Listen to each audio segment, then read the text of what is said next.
Vinicius কি ব্রাজিলকে বিশ্বকাপ এনে দেবে? ইতিহাস বলছে হ্যাঁ। ফুটবলের কিছু ঘটনা আছে যেগুলো কাকতালীয় বলা যায়, আবার কিছু ঘটনা আছে যেগুলো বারবার ঘটতে ঘটতে একসময় ইতিহাসের অংশ হয়ে যায়। আর ব্রাজিলের ক্ষেত্রে এমনই এক অবিশ্বাস্য ইতিহাসের সামনে দাঁড়িয়ে আছে ভিনিসিয়াস জুনিয়র। বিশ্বকাপ 2026-এর গ্রুপ পর্বে ব্রাজিলের 3টি ম্যাচে গোল করেছে ভিনি। মরক্কোর বিপক্ষে, হাইতির বিপক্ষে এবং স্কটল্যান্ডের বিপক্ষেও তিনি গোল করে নিজের নাম লিখিয়েছেন ইতিহাসের এক বিশেষ তালিকায়। কিন্তু আসল গল্পটা এখানেই শুরু, কারণ বিশ্বকাপের ইতিহাসে এর আগে মাত্র 3বার এমন হয়েছে যে কোনো ব্রাজিলিয়ান ফুটবলার গ্রুপ পর্বের 3টি ম্যাচেই গোল করেছেন।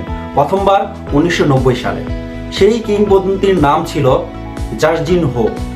মেক্সিকো বিশ্বকাপে গ্রুপ পর্বের প্রতিটি ম্যাচে গোল করেছেন তিনি। এরপর কি হয়েছিল? ব্রাজিল বিশ্ব চ্যাম্পিয়ন হয়েছিল। এরপর 1994 যুক্তরাষ্ট্র বিশ্বকাপে একই কীর্তি গড়েছিলেন রোমারিও। গ্রুপ পর্বের 3টি ম্যাচে গোল করেছিলেন তিনি। ফলাফল ব্রাজিল আবারও বিশ্বকাপ জিতেছিল। এরপর আসে 2002, সেই বিশ্বকাপে একসাথে এই রেকর্ড গড়েন রোনালদো এবং রিভালদো। দুজনেই গ্রুপ পর্বের প্রতিটি ম্যাচে গোল করেছে। আর সেই বিশ্বকাপের শেষ ছবিটা আমরা সবাই জানি।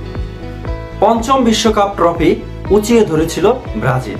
এখন 2026 সাল, আবারও একই ব্রাজিলিয়ান সুপারস্টার গ্রুপ পর্বের 3 ম্যাচেই গোল করেছেন। তার নাম ভিনিসিয়াস জুনিয়র। এখন পর্যন্ত ইতিহাসের হিসাব বলছে জার্জিনহো ব্রাজিল চ্যাম্পিয়ন হয়েছে, রোমারিও ব্রাজিল চ্যাম্পিয়ন হয়েছে, রোনালদো ও রিভালডো ব্রাজিল চ্যাম্পিয়ন হয়েছে। তাহলে ভিনিসিয়াস জুনিয়রও কি চ্যাম্পিয়ন হতে পারবে 2026 সালে? এটা কি শুধুই কাকতালীয়, নাকি ফুটবল ইতিহাস আবারও নিজেকে পুনরাবৃত্তি করতে যাচ্ছে? শুধু গোলই নয়, পুরো টুর্নামেন্ট জুড়ে দুর্দান্ত ফর্মে আছেন ভিনি। ড্রিবলিং, গতি, গোল, অ্যাসিস্ট সব মিলিয়ে তিনি হয়ে উঠছেন ব্রাজিলের আক্রমণের প্রাণভোমরা। আর তার পাশে রয়েছে নেইমারের অভিজ্ঞতা, এনরিকের প্রতিভা আর আনচেলত্তির কৌশল। তাই ব্রাজিল সমর্থকদের মনে এখন একটাই প্রশ্ন, ইতিহাস কি আবারও পুনরাবৃত্তি হবে? যদি ইতিহাসের এই রহস্যময় প্যাটার্ন সত্যি হয়, তাহলে হয়তো কয়েক সপ্তাহ পর আমরা দেখতে পারি ভিনিসিয়াস জুনিয়রের হাতেই উঠেছে বিশ্বকাপের ট্রফি।